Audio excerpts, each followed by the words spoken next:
आइए आज एक ऐसी कहानी पर बात करते हैं जो हमें इंतखाब, लालच और दूरअंदेशी के बारे में बहुत कुछ सिखाती है।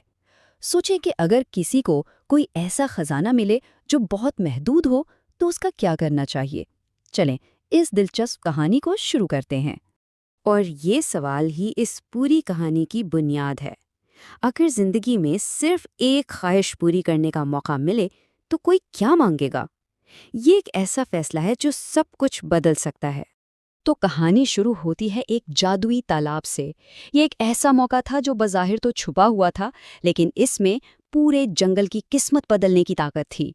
तो बात है एक पुरअमन जंगल की, जहाँ दो शरारती दोस्त रहते थे, एक मोंटू बंदर और दूसरा एक हिरन। उन्हें एक दिन एक ऐसा राज पता चला जो सब कुछ बदलने वाला था। ये कोई आम तालाब नहीं था, ये था एक जादुई तालाब, और इसका उसूल बड़ा सख्त था। हर जानवर को सिर्फ और सिर्फ एक ख्वाहिश पूरी करने का मौका मिलेगा, सिर्फ एक चांस जो जिंदगी बदल सकता था। लेकिन जब इतना नायाब मौका मिलता है तो अक्सर क्या होता है, फौरी फायदे की ख्वाहिश हावी हो जाती है। आइए देखते हैं कि जानवरों ने इस मौके के साथ क्या किया। मोंटू बंदर ने तो फौरन अपनी ख्वाहिश इस्तेमाल कर ली और मांगा क्या, एक ऐसा जंगल जहां हर तरफ बस खाना ही खाना हो। दूसरी तरफ हिरन था, उसने सिर्फ अमन की ख्वाहिश की। दोनों ने अपने लिए फौरी सुकून तो मांग लिया, लेकिन ये नहीं सोचा कि इसका आगे क्या असर होगा। उसूल तो बिल्कुल साफ था, एक जानवर एक ख्वाहिश। लेकिन उन्होंने अपना ये अनमोल मौका चंद लम्हों की खुशी के लिए गंवा दिया, और इसका एहसास भी उन्हें बहुत जल्द हो गया। लेकिन भाई, राज कब तक राज रहता है। गोल्डी नाम के एक बाज ने ये सब सुन लिया, और बस फिर क्या था, ये खबर पूरे जंगल में आग की तरह फैल गई। हर जानवर तालाब की तरफ दौड़ा और एक एक करके सब ने अपनी अपनी इकलौती ख्वाहिश पूरी कर ली। हर एक जानवर ने अपनी ख्वाहिश इस्तेमाल कर ली, सिवाय एक के।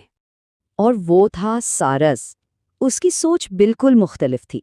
उसने सोचा, इसे अभी क्यों ज़ाया करूं, मैं इसे सही वक्त पर इस्तेमाल करूंगा। देखें, ये सोच बाकी सबकी जल्दबाजी से कितनी अलग थी। और वो सही वक्त जल्दी आ गया, बल्कि यूं कहें कि जंगल पर एक ऐसी मुसीबत आन पड़ी जिसका मुकाबला ये छोटी मोटी ख्वाहिशें तो कर ही नहीं सकती थी। फिर हुआ हमला। अचानक एक अजीब सा परेशान कर देने वाला धुआं हवा में फैलने लगा।